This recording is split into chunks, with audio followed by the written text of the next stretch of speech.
DP Organizer is a data protection management software, basically the CRM for your data privacy needs. And today, here to talk to you about the 9 things you should ask your super customers to do for you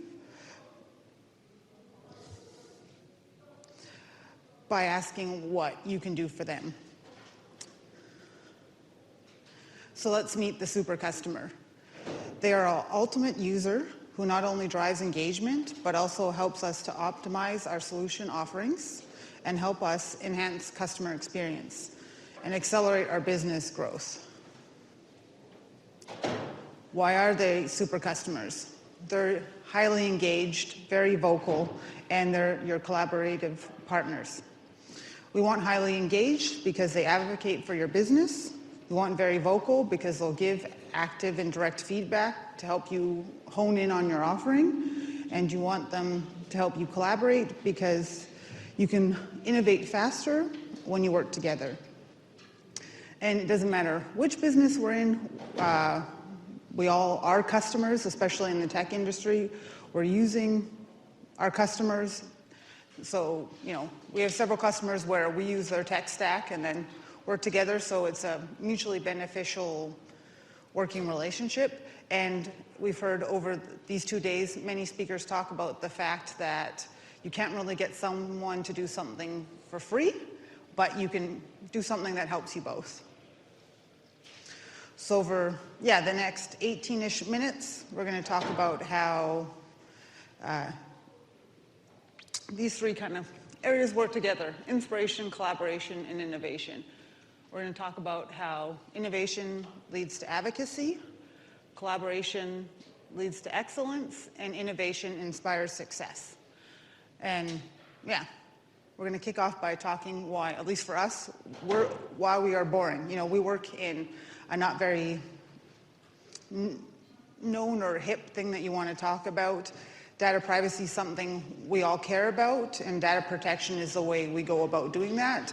Depending where you live, we're based in Sweden, we care about GDPR. If you're in California, it's the California Consumers Protection Act. But we were started by data privacy lawyers that wanted to make a tool that was purpose-driven. So by knowing we're boring and we're very honed in on one specific area, we can force ourselves to make ourselves more interesting by acknowledging that we're boring. And how we do this is we made it our mission to build our business by listening and collaborating with our customers. We are passionate geeks. We feel there's great power in staying true to your inner geek, learning about compliance, staying up to date with digital transformation, consumer rights. And for every country, there's either different rules or regulations, or they have nothing, which in itself is something you need to be aware of. What's coming with AI? How we are doing this? We are obsessive about staying focused on top of the ever-changing nature of our core, the law. And some countries, it will take years to put something new into place, but in other places, they'll release, outcomes of better said, you'll hear about fines that our customers or your customers may have experienced, and then things will iterate in real time. We believe in our purpose. We're about providing peace of mind, not a product. And like I mentioned, you're thinking about the daily statute changes. There's no global standard. What applies to you does not necessarily apply to me. What applies to your customers doesn't necessarily apply to us. It's, specific to our business, we're dealing with a lot of people that are DPOs or chief privacy officers, and they still, doesn't matter if it's, a 25-person company that works with a bunch of larger companies or a large company. Often it's one person that's alone, and they're responsible for making others in the organization care about them. And we have to help them provide peace of mind. You can do what we do, not as well, in Excel, but how do you sell the story? How do you visualize what you're after? And with this one, we're constantly checking on ourselves in terms of the benefits to our customer rather than what's profitable. So what's the takeaway of this first section? Yeah, inspiration is about advocacy. You want them to work for you, but you need to work for them. It becomes a self-fulfilling business engine. We know that when you do something negative, more people hear about it when you're positive, and we want to operate in the background, but we want you to know, and we want all our customers to know what we're doing well and the fact that we're in this together. The how. For us, referrals. We want to refer each other to our businesses. I mean, these 2 great days, we're dealing with lots of CEO founders. You probably use them. They might be your competitors, but if you learn about each other's businesses similar to your customers, you can give back as well as get back. And this leads to increases of revenue through upsells. For us, it's about landing and expanding. We want the clients to grow with us over time, and we want them to share our content. They become great brand ambassadors. Often when they are these one-man bands, they want you to help them sell the narrative. For the next year, they want to, for example, use our e-learning tool to educate their colleagues to understand why do we care about that. And that's the great thing we're hearing more about these chief privacy officers, because we're putting someone in the C-suite that actually is in the discussions about why we care, what's happening, and what will happen. Oh, if you can't tell I'm nervous, I am, and I'm rambling, and I apologize for that, but I don't do this regularly.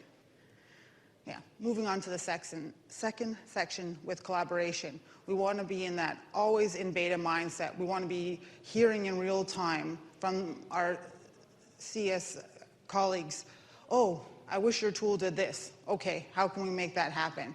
We do, in our organization, updates every Thursday. We push it out to our customers, but we also update our team members so they know what we're doing to make their lives easier.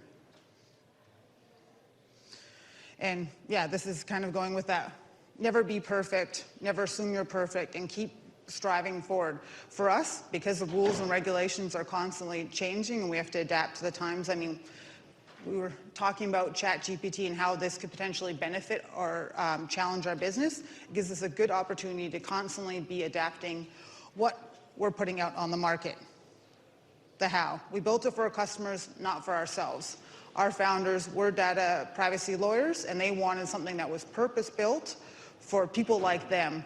So it was about something that functions well, easy to use, and that's the feedback that we strive to maintain as we grow.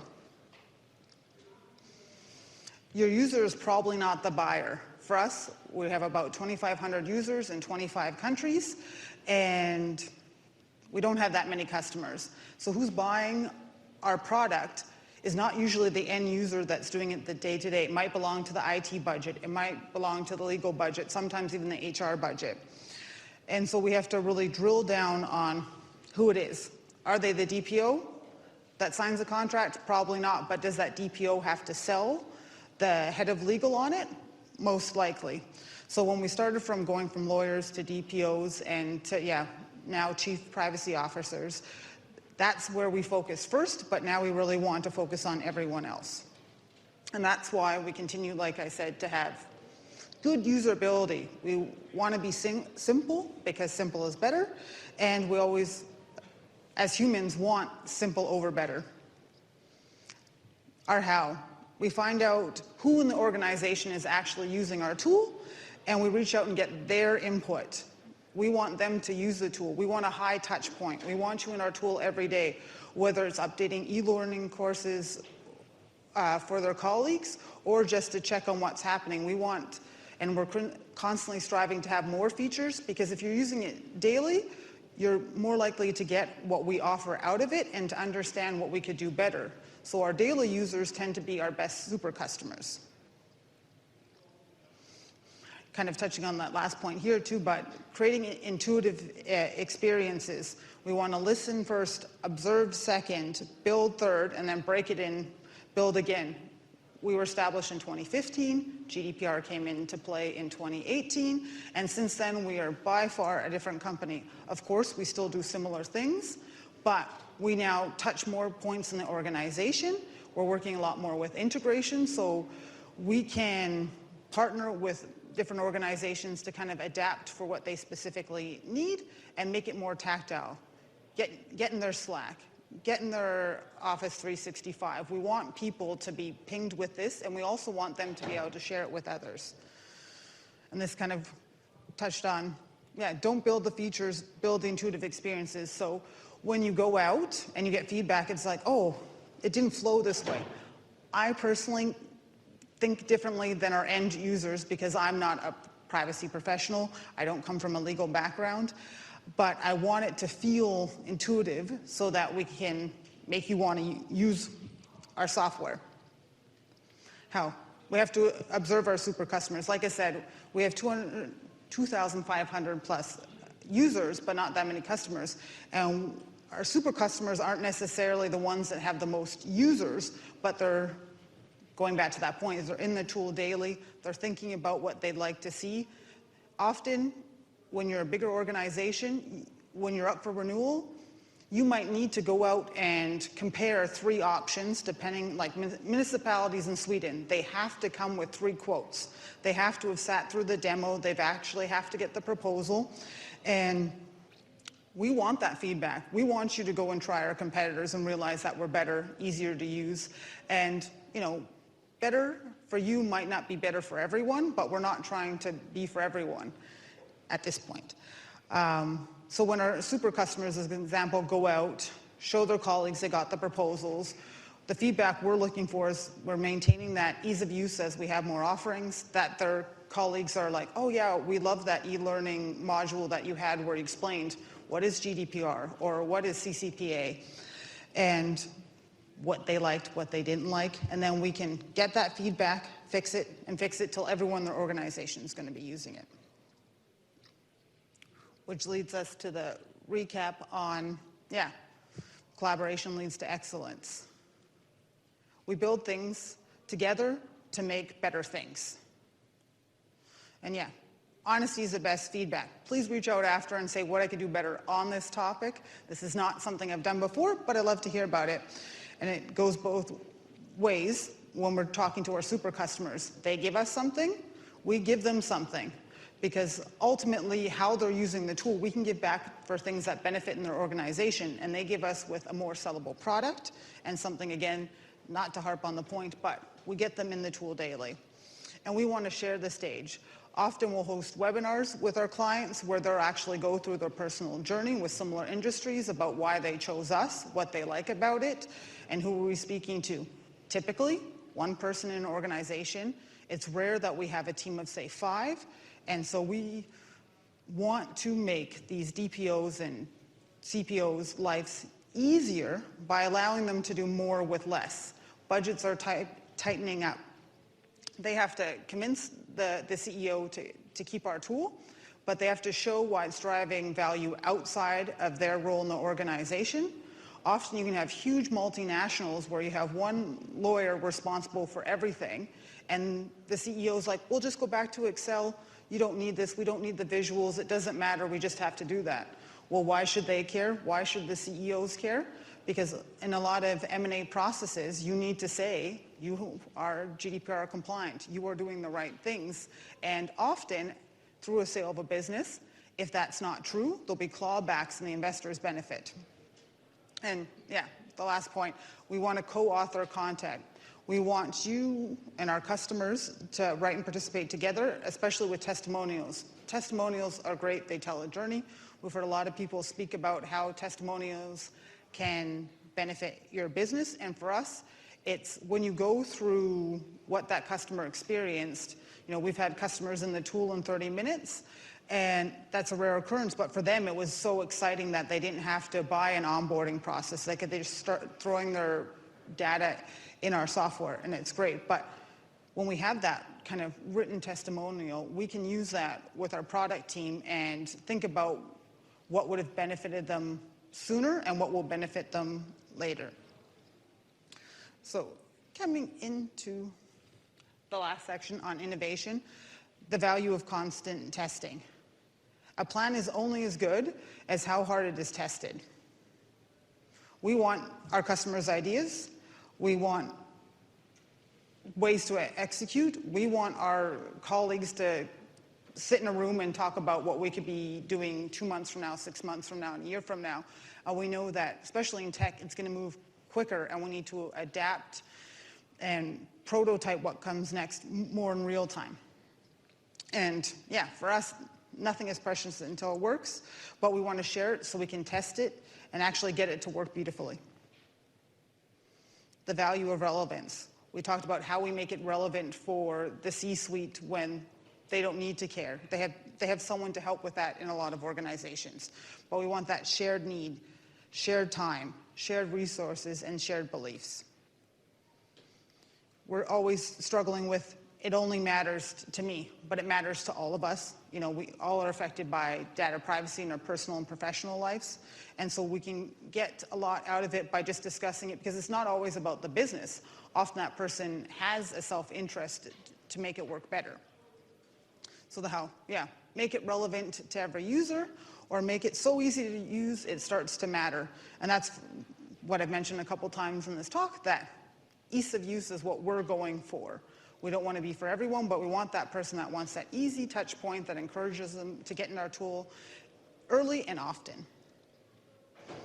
And then the value of collaboration. Tech innovation, people innovation, process innovation, and marketing innovation. Collaboration is the fastest way to innovate fast. How? Seek out your super customers early on. They will be invaluable to your businesses and your business model and your business growth.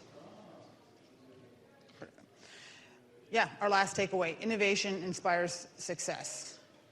Innovation through collaboration is the accelerant of success. How? Success comes in test.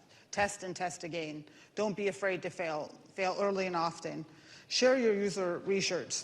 Say what's on your mind and work together. And nothing is more powerful than seeing the reality in action. And ideas are a team sport. So constantly invite collaboration for new ideas. Over the last 20 minutes, we've talked about how inspiration is about advocacy, collaboration leads to excellence, and innovation inspires success. And for us, we're constantly at various points in time trying to move across these silos, but they all flow together. When we say we talk about and share our content, create those brand ambassadors, they're the ones who are helping us plan our webinars, our case studies, and kind of bring about the next super customer. And ideas are a team sport. We can't do it without our customers. We constantly want to learn, we want to grow, and we want to hear from them. And this hasn't been always the case. When you're early on, you're a little bit afraid to say where you're struggling. You don't know this touch point. How do you make it intuitive? And so for us, you know, when we have like some customers that sign on for multi-year deals, you're a little bit less worried about failing with them because they have a shared interest. They're going to stay in your tool, they're going to use your tool, and they're okay to go on the bumps along the way. And not every idea or update's going to appeal to many people. You know, with our Thursday releases, not everyone notices, and that's great, because if one person has something and we avoid anyone else having that experience because of one super customer, at least that next super customer is like, oh, it was flawless for this upon of time. Or the customer success team actually took my feedback, and a Thursday later, they had implemented what I was after and what we were hoping to do together. And as someone who doesn't have thousands of customers, we only need a couple good super customers to breed the next generation of super customer. So, yeah, thank you for your time. And Awesome.